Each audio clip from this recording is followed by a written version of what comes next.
आजकल आप लंच में मेरी दी हुई सब्जी नहीं खाते हैं ना? अनीता ने आखिर आज अपने पति सुनील से पूछ ही लिया। नहीं, ऐसी तो कोई बात नहीं है। कुछ जरूरी फाइलें निपटाने में व्यस्त सुनील ने अनीता की बात को टालना चाहा। आज सब्जी में गलती से नमक थोड़ा ज्यादा पड़ गया था, लेकिन अभी तक आपने कुछ कहा नहीं, वरना पहले तो दफ्तर से ही फोन कर दिया करते थे कि आज सब्जी अच्छी नहीं बनी। अरे भाई, फोन करके कह देने से सब्जी में नमक कम थोड़ी हो जाता है, इसीलिए कुछ नहीं कहा और क्या। सुनील ने फाइल से नजरें हटाकर मुस्कुराकर अनीता की ओर देखा।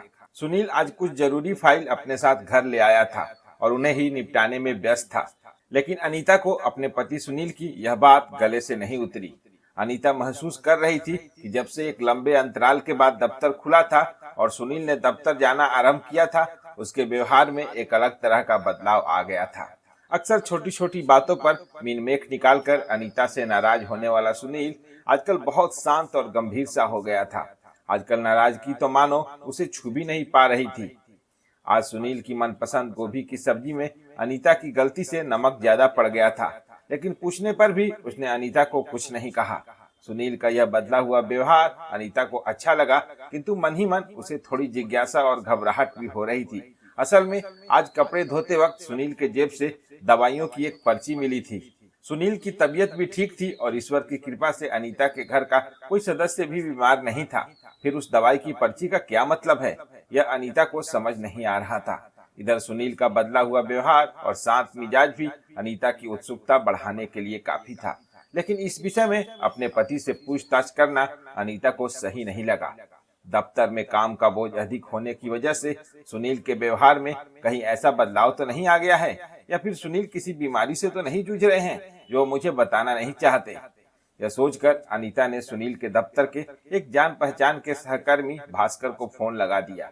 भास्कर अनीता का मुंह बोला भाई जैसा था, क्योंकि भास्कर अनीता के ही गांव का रहने वाला था और वहां उस शहर में अकेले रहकर सुनील के साथ ही उसके दफ्तर में काम करता था।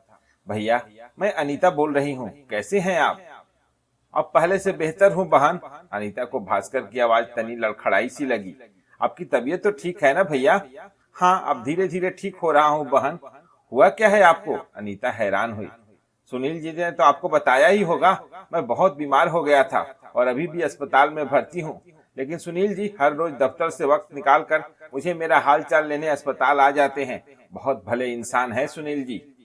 फोन पर भास्कर की बातें सुनकर अनीता हैरान थी, लेकिन अपनी थकी आवाज में ही सही, लेकिन भास्कर उसे आगे बताने लगा। मैं हफ्ते भर से दफ्तर नहीं गया हूँ, मेरे लिए हर रोज भोजन और कभी कभार दवाइयाँ भी लाकर दे देते हैं सुनील जी। उन पर दफ्तर के काम का बोझ अधिक बढ़ गया होगा।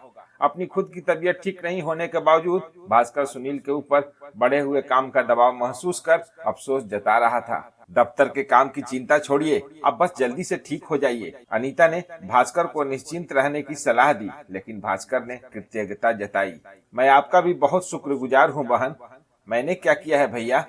अनीता भास्कर के हालात से अब तक अनभिज्ञ थी, लेकिन भास्कर के मुंह से अपनी तारीफ सुन उसकी हैरानी दुगनी हो गई। बहन, आप हफ्ते भर से हर रोज सुनील जी के हाथों मेरे लिए घर का बना भोजन देती हैं, यह कम थोड़े ही है। भास्कर अपने गांव की बहन समान अनीता के प्रति श्रद्धा भाव से ऋणी हुए जा रहा था।